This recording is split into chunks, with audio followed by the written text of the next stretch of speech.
Hey guys, welcome back to the channel. Today we're going to be looking at some things that I have going on and preparing to do some fall overseeding. Now you may want to be waiting a couple weeks if your temperatures are still pretty hot, but I'm up here in Pennsylvania and it hasn't been too hot lately. I can tell that the temperatures are starting to drop a little bit even though we're still in August. But I'm going to show you what I have going on with that.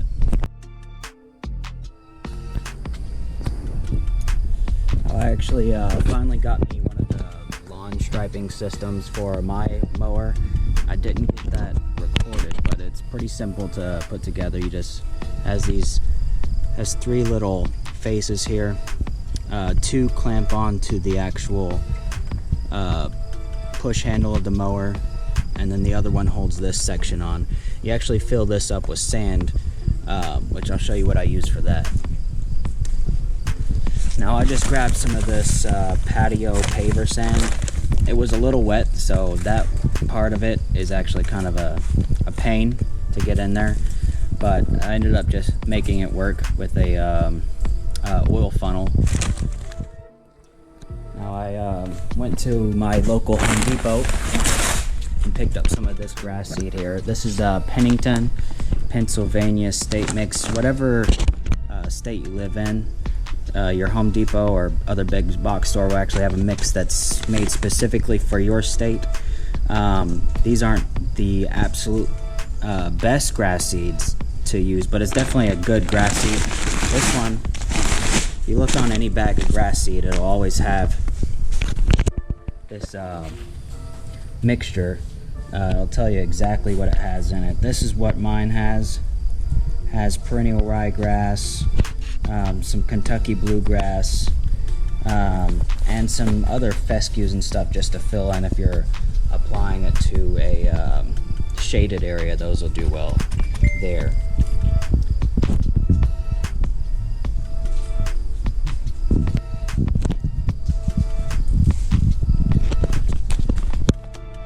Now, up here on the bag it actually tells you your overseeding rate, which is 3 pounds per 1,000 square foot. So each of these bags are 20 pounds. So I got 2 of them. That's 40 pounds of grass seed. Now it says that it covers up to 6,600 square foot for each bag. My lawn is approximately 12,000 square foot. If you apply it to 3 pounds per 1,000 rate that it suggests, it'll actually give you like 13,000 with 40 pounds of grass seed. Now everyone always says to cut your grass tall and don't scalp, and this is one of those situations where you're actually going to be allowed to scalp your lawn. You want to scalp your lawn. One thing that does is actually stunts the grass slightly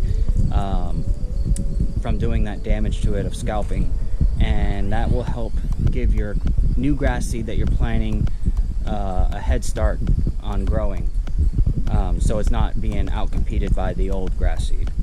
And another thing you really want to do is to top dress. I am not going to top dress because I have a larger lawn, and that amount of peat moss would be like $600 is what I calculated out to be. And I have seeded without top dressing before, and I've had success with it, but I definitely recommend, if you are going to plant new grass seed, definitely top dress with some peat moss or something else like that. That helps keep that seed in place. It also helps retain moisture, and that's the number one thing that you want to have whenever you're planting new grass seed, is to keep it wet. You actually want to water about 3 times a day. That's not going to be feasible for me because I do have a full-time job, but I just want to let you guys know that you definitely should be watering it a lot. Just do the best you can with it, and you'll have, the more water you put down on it, the more successful you're going to be. And obviously not too much water as well. You don't want it to be washing away. Now for cool season lawns and your overseeding, you can actually put, the only weed control you can put down is tenacity, and it will actually give you some pre-emergent control and start killing off the weeds that you do have in your lawn.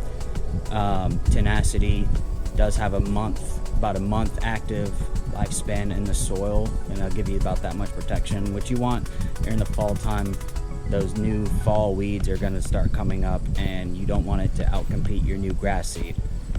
And one more thing, as far as scalping is concerned, so you want to take your grass seed, or not grass seed, your grass down much further than you normally do.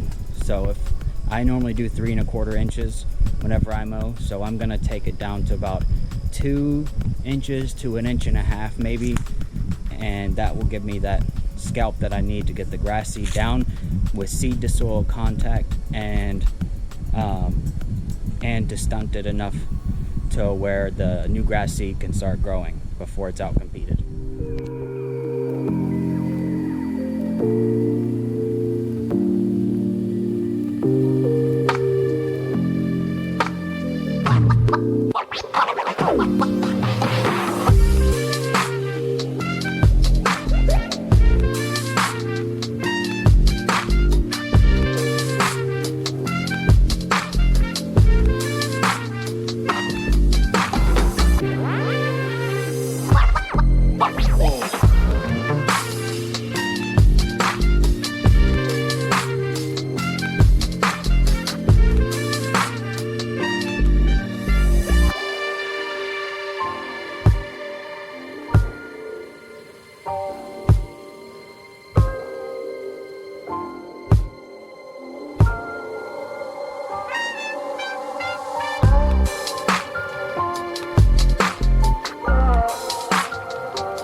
Okay guys, so once you're done scalping your lawn, you're going to want to get your spreader, your seed, and I use a bucket and one of these fish scales, just like this. You just hang it on the end here to get your weight. And you don't have to do this, you can just do it. You could probably just throw this whole bag. Like this part of my lawn here is about 5,000 square foot in total. So I could just throw that whole bag. It doesn't have to be precise, but I'm just gonna measure it out just so I can show you guys. So I'll take this and I'll actually measure the weight of the bucket, and you just hit the little tear button to zero it out.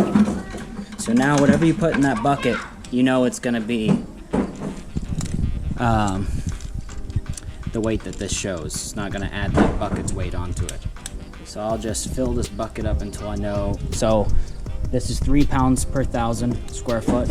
I have 5,000 square foot, 3 times 5 is 15, so I need 15 pounds of this seed to go in my front lawn right here.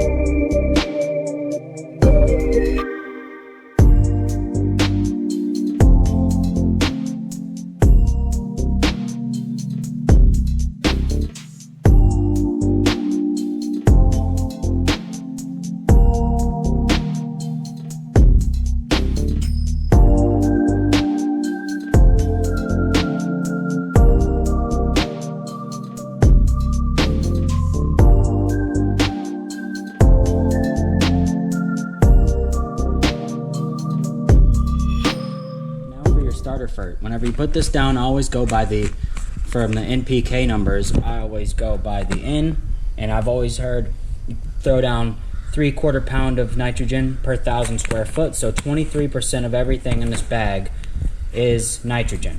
So you're gonna wanna throw down 3/4 pound, so about 3 pounds is gonna be 75. About roundabout numbers gonna be 75. So you want about 3/4 pound or 3 pounds per 1,000 square foot. which is exactly the same rate that we put our seed down at. So I'm gonna open this bag up, and for my front lawn, this 5,000 square foot approximately, I'm gonna throw down 15 pounds of this on my front lawn. Now this year I'm actually gonna try these two products out that I've seen a lot of other people use. This is the Next products by Green County Fertilizer Company, and this is humic acid. This is supposed to be good for your lawn, and this is supposed to help with compaction. A lot of people will aerate. I don't have the time to go and rent an aerator and do all that whole process, so I'm just gonna try applying this. I've seen other people have good results with it. This you apply at a rate of 6 ounces per 1,000 square foot, and this looks like it says 3 to 9 ounces per 1,000, so I'll apply it at 6 as well. So both of these are 6 ounces per 1,000 square foot. Now, normally you'd mix this every 1,000 square foot, you'd mix it in a gallon of water. So my front yard over here actually has 5,000 square foot, so I'm gonna make 5 gallons, and then I am going to multiply this number. So both of these are going to be 30 ounces each, mixed together with 5 gallons of water. Now I actually use this Scott's backpack sprayer. It's a 4-gallon tank, so I'll mix up 4 gallons and then I'll mix up 1 gallon and spray it evenly across my lawn over here.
Last thing I want to say before I leave you guys is you don't have to use those Next products. I think Simple Lawn Solutions and a couple other brands actually make that humic acid product and other decompaction, aeration type products, so you don't have to use specifically the ones I'm using. You can use any of them. That's just the ones I've seen other people use and have worked, and they've gotten good results from it. And then the last thing I actually did was I'm actually watering my lawn back over here in the front. You want to water that humic acid in, and obviously when you put down the seed you want to give it a good watering as well, because you want it to have a good start and start that germination process. And with that, I want to thank you guys for watching. Any questions you have, please leave them in the comments down below, and I'll see you guys in the next video.